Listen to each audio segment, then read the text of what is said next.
Welcome to the Fitness Business Podcast, brought to you by Active Management, the world's leading fitness business coaches who in 2015 will help you #grow your business.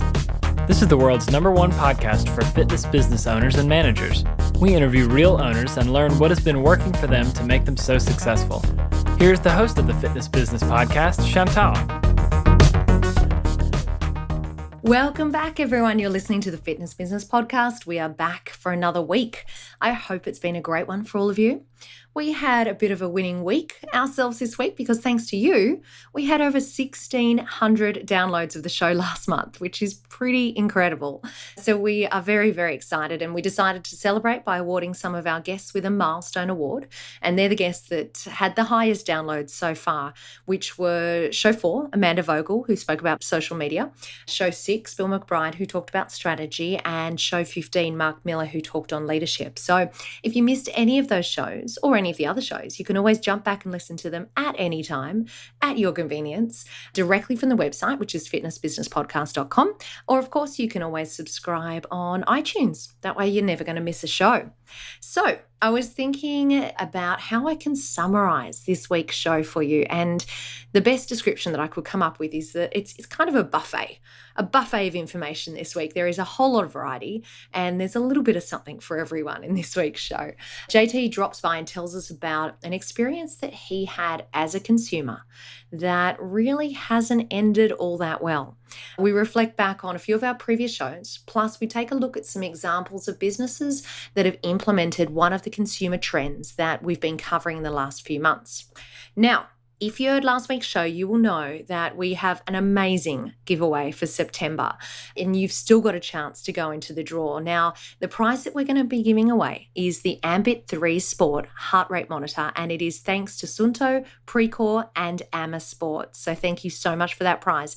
I'm going to tell you a little bit more about that later on in the show and how you can enter to go into the draw. For now, let's tune into my most recent catch-up with JT from Active Management.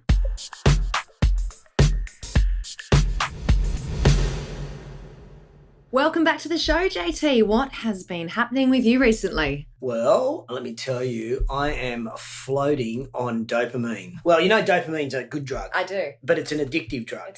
Isn't it dopamine the happy drug? That's the happy drug. Yeah.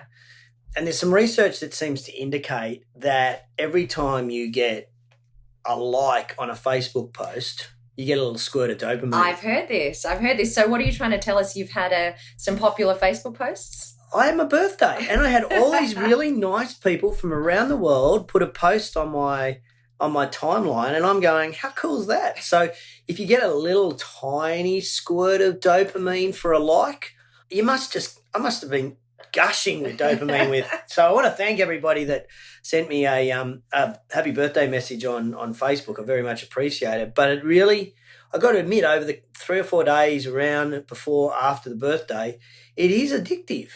It is. It definitely is. You just go on there and check, and you just, obviously with Fitness Business Podcast having a Facebook page, you're checking there to see if people are liking or engaging. With Active Management, we've got a page we're checking. So I've got like 3 or 4 pages that I'm checking to see likes, and then I'm getting these hits. I'm like, I am still, even at the end of the month of September, I am flying on dopamine.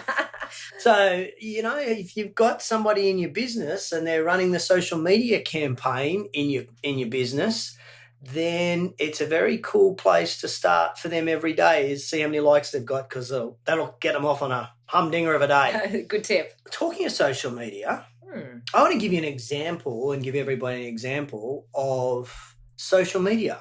Oh, okay. Give us an example of social media. Look, from a customer service perspective, in the 80s, late 80s, early 90s, we used to say that an unhappy customer would tell 12, 13, maybe 14 people, and the happy customer tells 4 people. Mm-hmm. So what do you reckon happens these days? Well, I reckon a happy customer might post it on Facebook, but I reckon an unhappy customer tells all of their friends on social media. You're exactly right. So at Active Management, we run webinars every month, and we use a product that could almost remain nameless, but because I've slammed them on social media, I don't need to. We use GoToWebinar.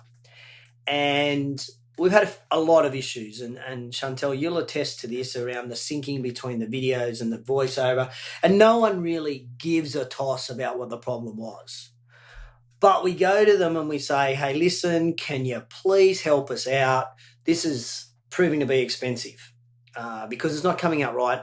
And at the end of the day, and this is a really important point for us in a health club, is that our customers of active management don't care that it's GoToWebinar. They're paying active management, so they want active management. Yep. That's the representation they're seeing. They're Correct. seeing that brand. Mm-hmm. You know, so if in a gym, if your equipment's not working, they don't blame Life Fitness or Precor or Star Trek or whomever. They go, that's XYZ Gym's problem. So it's not good for our business. So I go to GoToWebinar and say, look, I'm not happy. I want to get, some compensation, or at least, come up with a solution for me. So I'm talking to their Asia Pacific customer service relationship manager, or whatever his name title is, and he sends me an email. I come back and say, this is what we want. Anyway, we don't hear from him for 2 weeks. Not a word. And in that 2-week period, we've run another webinar that's completely out of sync, and I'm really peeved. Yep. So I get on to LinkedIn. And look, I wasn't doing a name and shame. What I was doing on LinkedIn was explaining the circumstances and trying to get people to understand what customer service is and what it looks like. And this is an example of what aggravates customers. What not to do. And the aggravation is not coming back to me. You ask for my feedback, I give you the feedback, and then I don't hear from you, I hear crickets. And that's not how you do customer service. So that's why I did what I did as a lesson for people on LinkedIn. Now, by the way, I have 7,500 people on LinkedIn who are friends or acquaintances, and so they would have all seen it. Yeah. And what was the reaction from people when, that saw the post? A lot, interestingly enough, quite a few people said we've had the same issue. Same experience. I thought it was just us. And again, there's an example of, customer service is that often people don't complain. They just don't come back. Yeah. Or they don't use the product, or they put up with it, but they're not happy. So if we think Net Promoter Score, if Citrix GoToWebinar did that with the people that responded to my LinkedIn post, they would all have scored 1s or 2s, but they're not going to get any business, and they're not at the other end of 9 and 10. So it was a really great, for me, it's a great journey and a great snapshot. But then it gets better, because in the title of the LinkedIn post, I named GoToWebinar. So if GoToWebinar used Google Analytics, which you'd think a big company like Citrix would. That is an online platform. Then that would pop up and say, hey, someone's posted something about us, which means somebody should check it out. I tweeted at GoToWebinars. Then I had people retweet at GoToWebinars. And then I had people on Twitter go, yeah, we got the same problem at JT Active Management at GoToWebinars. Do you know what? Not a single response from at GoToWebinars on Twitter. So we would assume that they don't have a social media manager, or they don't have someone that is looking after or monitoring any of that activity. No idea. So I just find that incredible that, as you say, an online platform doesn't have anyone that's monitoring the social media. It doesn't make any sense. You kind of take it for granted these days that that's just something that certainly big businesses would have. Well, you would expect that. But I just don't understand it. And it made me start to think, I wonder how responsive gyms are, and I wonder how responsive fitness centres are when they're named in something. So I guess the lesson for people that are listening is you should definitely set up Google Alerts. Google Alerts is free. Maybe what we could put in the show notes is a link to something on Google about Google Alerts, because there'd be heaps of videos from Google on how to set it up for people. Yeah. But the concept of Google Alerts, for those that are not sure or have never heard of it, is that you can you get a message from Google every time keywords are mentioned anywhere on the web, blogs, websites, whatever. We can get that tagged and it gets emailed to us. From my experience, I do my Google Alerts weekly, because you don't need them every day. Mm-hmm. Or maybe you do if you go to webinar. Maybe you should. But Yeah, in a business, you could do it like for a gym, I would say just do it weekly. Yep. But you could say, like if you were based in New York, you might say New York fitness centers. That might be what you need. Yep. As well as your own brand. You can have all sorts of things. So why don't we do that? We'll put a link in the notes. Yeah. Yep, great idea. So okay. that was a really interesting experience. Other interesting experience was here in Australia, we have our Peak Body, which is Fitness Australia. Yep. And the Peak Body represents the fitness industry at so many levels, does a good job of it, but they also are the registration body. Mm-hmm. And in New Zealand, I think in New Zealand that's kind of separated, but still almost the same. This is the problem. One of the problems I've got is that because it's all in one, it gets very confusing for the average personal trainer. Absolutely. Trainer. Yep, couldn't agree more. And so what has happened is that we've now had 2 other commercial operations set up a registration scheme to compete with Fitness Australia, which is now just like if you've got any love for the fitness industry, you wouldn't do it. And it just complicates things even more. And we're not that big a country, to be honest. We're not that big a country. And Loretta Stace, who's the CEO, she wrote a beautiful blog about exactly this, saying that the fitness industry needs to unite.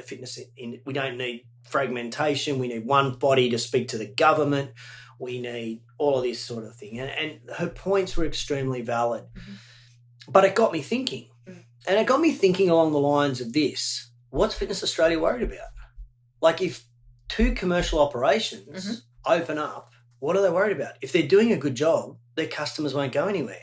So are you suggesting that competition could be a good thing? Correct.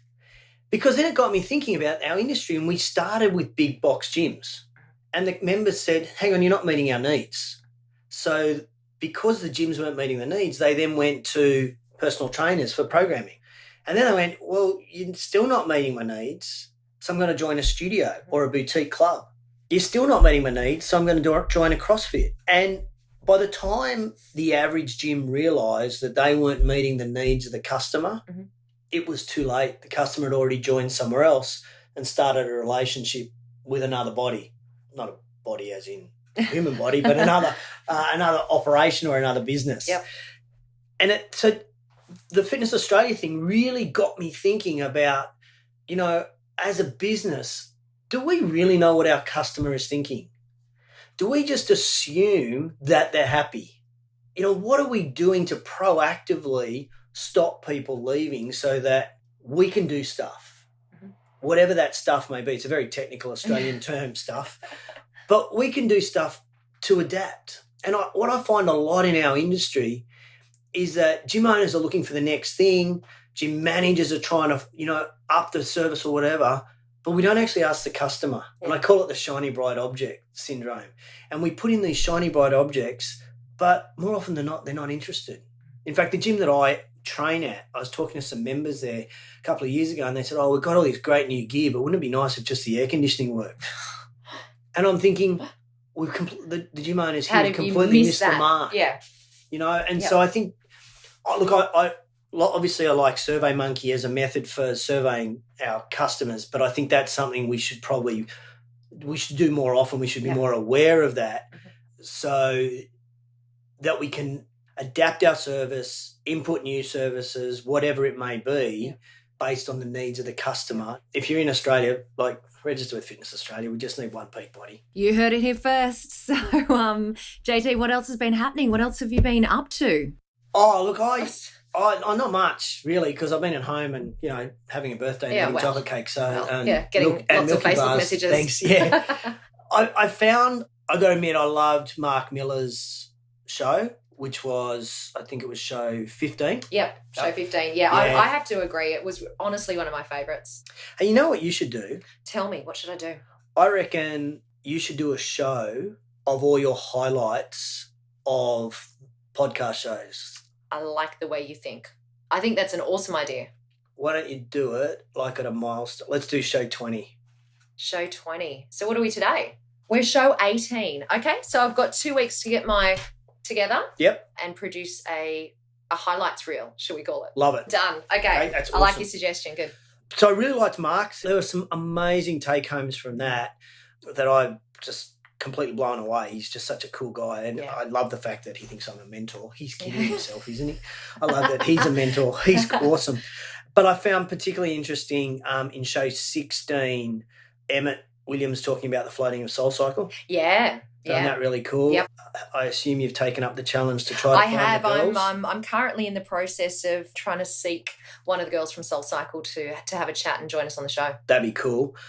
And then I went and had a look at Appy Day. Oh, I loved Appy Day. Oh. I loved Appy Day. If you guys have missed it, we chucked it on the show notes. I think we put it on the Facebook page. Yeah, it's on the show notes for show 16. It's so cool. Yeah. It's so cool. Some creative agency's done a good job of it's amazing bringing that together. Oh, it was great. Yeah. It was really, really cool. Totally agree.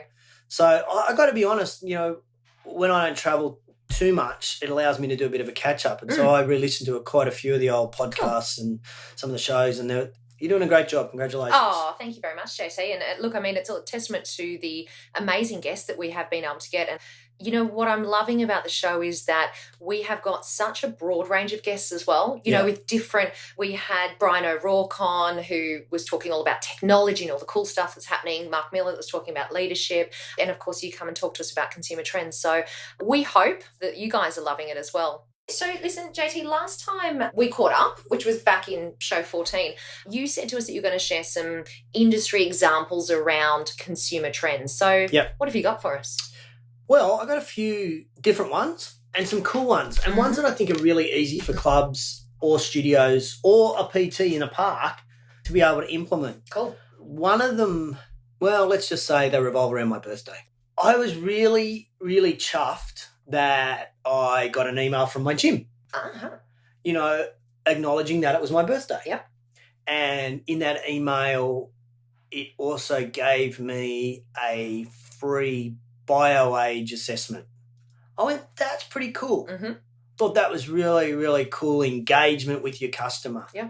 The physio that I went to, I got an email from. Nice. Giving me a 20% discount off on a massage. Very good. I'm like, that's really cool.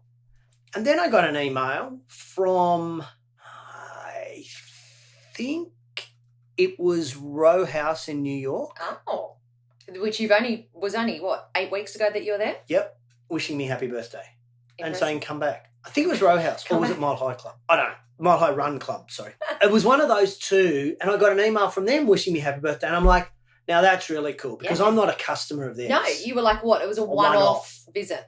Yeah. So I thought, when you're trying to engage customers from a sales perspective, acknowledgement of what's happening in my life is a key customer trend that every customer likes. So I thought that was really cool. Nice one.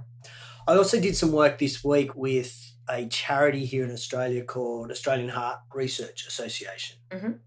And they run a program called Red Feb. Okay. And this year, I convinced one of my clients to really get involved with it. And we've talked about local love as a trend. So in local love, what we talk about there is that consumers love to support local charities, local things in our community. Mm-hmm. And we're going to get a much better traction when we've got this local thing as opposed to necessarily the global. A big, international, Yeah, so instead of solving poverty in Eastern Africa, we solve poverty in our suburb. Yeah.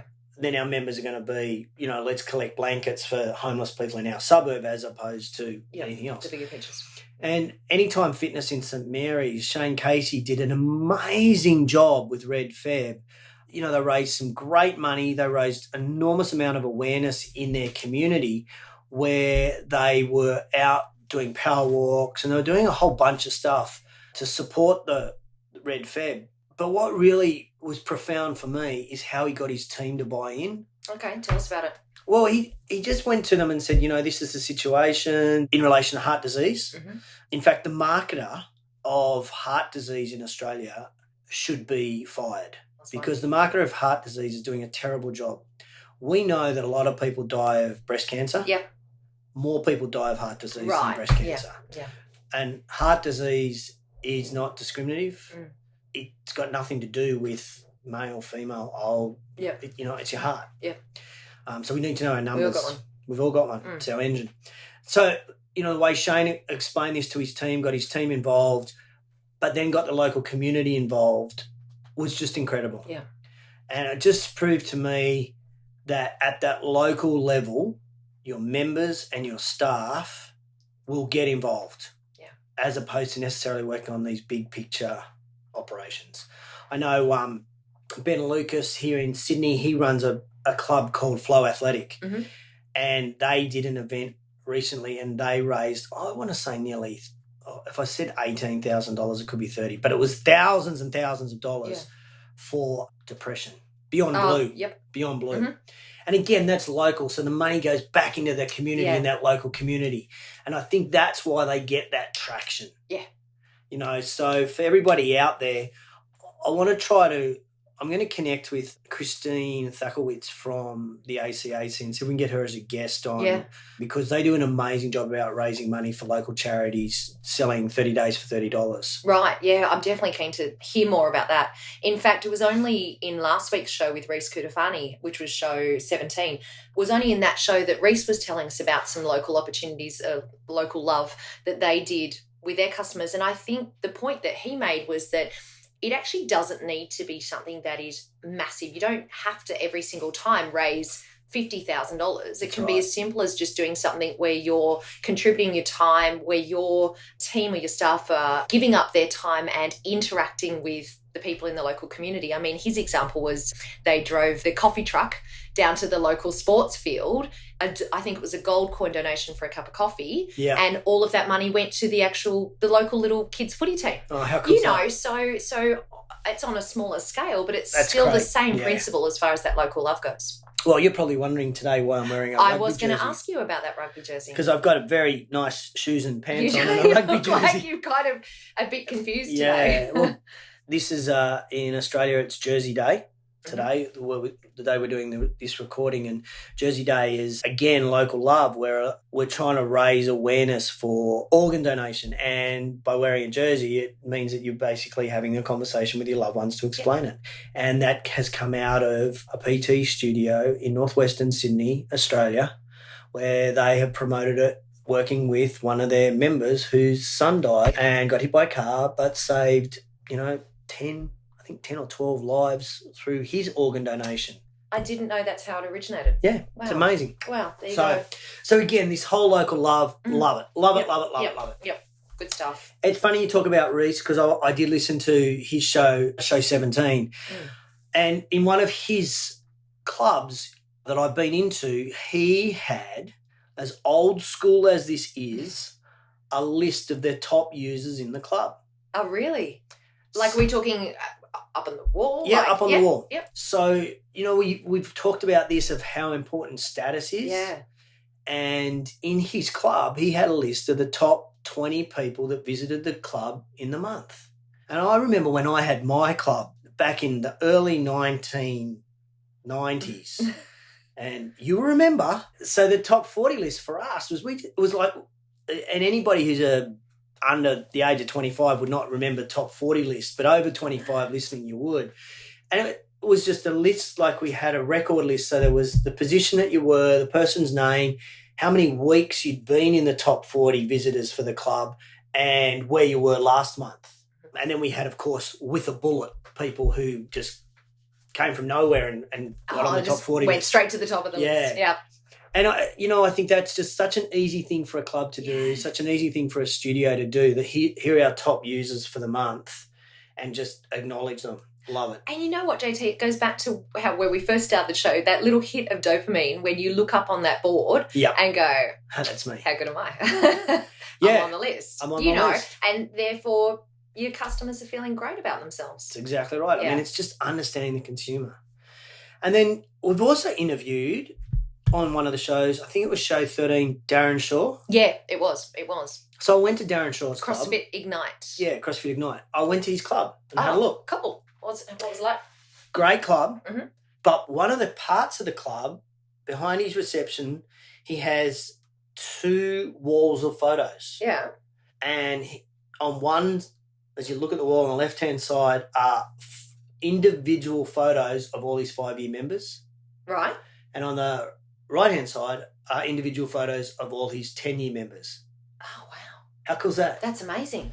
Gee, Like, incredible status. Yeah. So, you know, and I joked with him. I said, now I get when you're on a tour, you probably stand here with your arms in the air and go, have you got any more questions? They follow your hands and they're looking at 5 and 10 year members. And he said, no, not quite, but that's a good idea. Yeah. I'm going to start doing that straight away. But I was listening to a member talk to a prospect because I was with Darren, and the member said, oh, yeah, that's where they're the people that have been there. I'm on year 8, so I'm still on 5, but I've got to be, I'm going there next. I'm going there next. I'm going to be on that list. Yeah. And I went, boom, that's status. That's what we want our members there for, and it's very cool. Great example, yeah. And there's a club in Adelaide here in Australia, North Adelaide Fitness Centre. They give a jacket to people that have been with them for 10 years. The only way you can get that jacket is if you're a 10-year member. Yeah. And it's pretty special, right? It's amazing. Yeah. And, you know, and I was talking to people today at a conference I spoke at, and I said, you know, to one of the guys there, how long has your longest client been with you? And he said 16 years. And I said, what have you given him? And it kind of amazed me because you think about PT, how much what the yield over 16 years would be. What is that customer worth to them? And, you know, what do we give them? Do we send them a handwritten thank you card on the anniversary every year? Anything like that just to acknowledge is just so small. So I think, you know, from a consumer trends perspective, the information that we share on this podcast and these shows is one thing. Implementing is another. Yeah. And it's not easy. I get that. But you got to do this shit because this is what the customer wants. Yeah. And if you're not doing it and somebody is doing it, where's your customer going to go? And from what I can see, in all the markets I've been to around the world, there aren't enough customers for us to afford to lose a customer because we're not acknowledging them status-wise. Hey guys, it's Chantal here, interrupting this broadcast. I thought this might be a good time to remind you that every show you hear on the Fitness Business Podcast comes with its very own page, chock-a-block, full of show links. So if you hear something on the show that you want to know more about, chances are there is more information on the website, and that is at www.fitnessbusinesspodcast.com. Now back to the show. And so this whole status thing this whole concept around these consumers is just completely like focusing me because, as you know, and some of the listeners know, Active Management, our company, we have a membership program. We do. So I've just read this amazing book called The Membership Economy. The Membership Economy, really? Tell us about the Membership Economy. No, I don't want to tell you too much about it because I don't want anyone to know about it. I don't want to give away. The cat's out of the bag already. I don't want anyone to know what's in there because I know no one will implement. But one of the things they talk about in this book is about connecting people, and it's about creating network. It talks about gamifying and having fun, and it talks about status. And I had a phone call last night with a lady in the UK who I might even try to get on as a podcast guest, who builds gamification for memberships. I'm like, you're the person I need to talk to. Yeah. Beauty of the internet, you find her. So we're going to put on our website, we're going to have a leaderboard on our website of our freemium members and our paid members on who's done what, and they get points. Oh, that's cool. So every time you do something on our website, you'll be able to get a point or 2 points or 3 points, and you'll get badges, and you'll have a profile that'll have badges on there, like Fitbit have badges or Runkeeper have badges. You'll have badges on this, so people will be striving to get rookie sharer and all this sort of stuff. And I'm like, oh, this is so cool. This is gamification. This is consumer trends. And I'm like, I could kill Robbie Kilman-Baxter, the author of the Membership Economy, because she's really transformed how I think about our membership and what we're going to do. So that's going to be membership 2.0 for Active Management next year. Is exciting, which is really exciting. And I've got a little surprise for you. As it happens, we've got Robbie Kilman-Baxter coming up on the show. No way. I'm quite serious about that. So Robbie's going to be coming up on the show, and it's going to be, we're going to pop her into show 21. And quite honestly, hand on heart, it was one of the most interesting and fascinating interviews that I've done. I've already recorded it, already spoken to her. And this is a not to be missed episode of the Fitness Business Podcast. And anyone... Actually, can I just butt in? Yeah, of course you can. If you're listening, could you please not listen to this You're podcast not show. doing anything for my marketing. Because if you listen to this show, you won't need any business coaches or people like Active Management to help you. You'll do it yourself. Oh, goodness me. No. Don't listen to him. I want you to listen to the show. No, in all honesty, Robbie she is so immersed in the membership economy, in the book. It is quite extraordinary, the knowledge that she has. I read the book as well, and I thoroughly enjoyed reading the book, and I know that you've been able to, or in the process of taking actions off the back of it. And yeah, so look, I'm not going to say any more because I don't want to give too much away, but you do need to know that or an interview with Robbie is coming up in a few weeks' time. Sorry, JT. Well, sorry. I think that's me done for this show. I guess I just want to emphasize again the idea of implementing the ideas, and every few shows I want to be able to hear from listeners who are doing cool stuff around consumer trends, or I'll share people that I know that are doing some cool things around consumer trends and actually implementing some of the stuff that we're trying to educate and share. My next show next month, I'm going to talk about marketing. And you know how we talked about avatars before? Yeah. Well, I'm going to talk about how the concept of demographics is dead in the water when we come to marketing. Interesting. I'm going to tell you how we then market, but I'm just going to say that it's just not. It's not the be-all and end-all way of marketing our business based on age, sex, income level, location. Yep. There's far more to it now. Fascinating. I can't wait to hear more about that. Well, thank you once again for joining us today on the show, JT. Oh, my pleasure. I love it. Hope everybody's getting some great stuff out of it. I really enjoy listening to the podcast, so I'm getting some cool stuff out of it, so I hope everybody else is. Awesome. Have a fantastic month up ahead. Thank you. Look forward to hearing from you next time.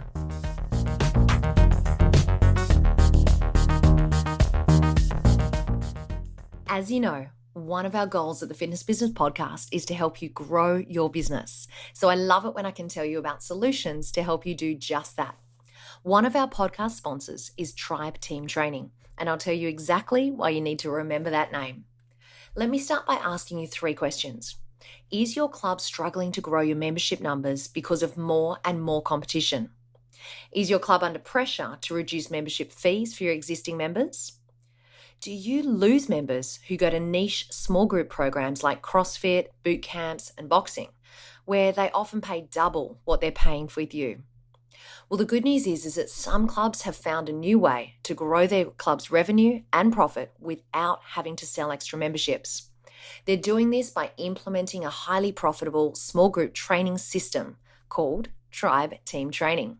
In fact, one regional club with only 600 members takes over $200,000 per year on top of their membership fees from their Tribe Team Training program. So, what's it all about? Well, Tribe Team Training is a complete small group training business system that helps clubs make more money without having to sell more memberships. Whether you're currently running small group training or not, it is worth taking the time to see what Tribe Team Training can add to your business.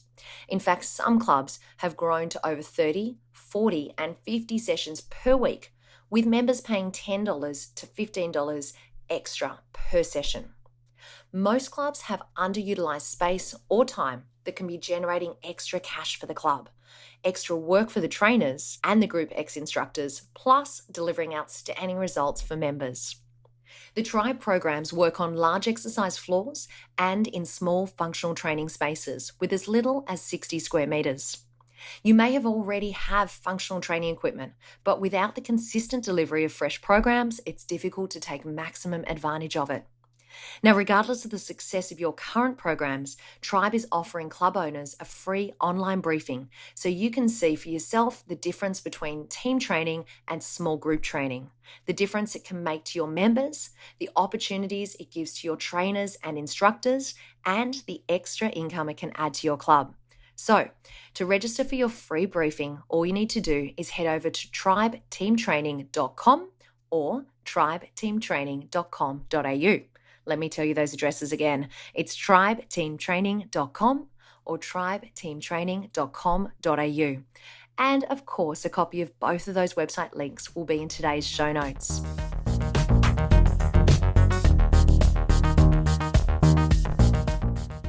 Okay, guys, we're at a really important part of the show because number one, I'm going to tell you just how you can go in the draw to win the Ambit 3 Sport Heart Rate Monitor. And number two, I'm going to tell you my favorite takeaways from the chat with JT today. Now, first things first, you can go in the draw to win the Ambit 3 Sport Heart Rate Monitor by just going along to today's show notes and in the comments section, tell us why you love the Fitness Business Podcast. But first, let me tell you a little bit about why you want to win this incredible prize. The desire to be faster is universal. Whether you're pushing your limits on the trail, on your bike, or in the water, the Suunto Ambit 3 GPS watch is your invaluable multi-sport tool to become the best that you can be. Track your running performance and analyze sleep recovery. Use the Suunto Moves Count app to plan your workouts and get voice guidance during your exercise. With the app, you can just adjust the watch on the go and relive and share your experience. Now, don't forget, entering the draw is easy. Just head over to the comments section of today's show notes or last week's show notes or next week's show notes of the Fitness Business Podcast and tell us why you love the show. It is that easy. Thank you once again to Paul Kelly in Australia for Suunto, Precor and Amma Sports, who's donated the Ambit 3 Sport Heart Rate Monitor. Now, over to my takeaways from JT's chat. It's time for the Fitness Business Podcast wrap. Okay, here are some of my favorite takeaways from our chat with JT today. He reminded us that every single business owner should monitor their online activity, and an easy way to keep track of it is by setting up Google Alerts. We should survey our customers more often so that we can adapt our services based on the needs of the customer. Now, when you're trying to engage with those customers, acknowledging something that happens in their life, like a birthday, is an absolute key to engaging with them. And last but not least, consumers love supporting local charities. You're going to get much higher engagement with your community if you're supporting a charity or an event at a local level. Now, before I say goodbye for today, don't forget to jump on, rate the Fitness Business Podcast on iTunes. Just head over to iTunes, search for the Fitness Business Podcast. Under the titles, ratings and reviews, click there and give us a star rating and write a comment. You know, you can contact me at any time if you've got suggestions about the show, comments, feedback, any of the above. Just send me an email to chantal@activemgmt.com.au. Or, of course, if you've got a question about owning or managing a fitness business, send it on through and we might be able to feature it in a future show. Do not forget, most importantly, that you can find all of our previous episodes and show notes on fitnessbusinesspodcast.com. And until next week, what you leave behind is not what's engraved in stone monuments, but what is woven into the lives of others. You have been listening to the world's #1 podcast called the Fitness Business Podcast, brought to you by Active Management. We are dedicated to helping your fitness business #grow in 2015. Check out www.activemgmt.com.au for resources, tools, and more to help you. And by far, the best value for you is to become a member. So join today at www.activemgmt.com.au.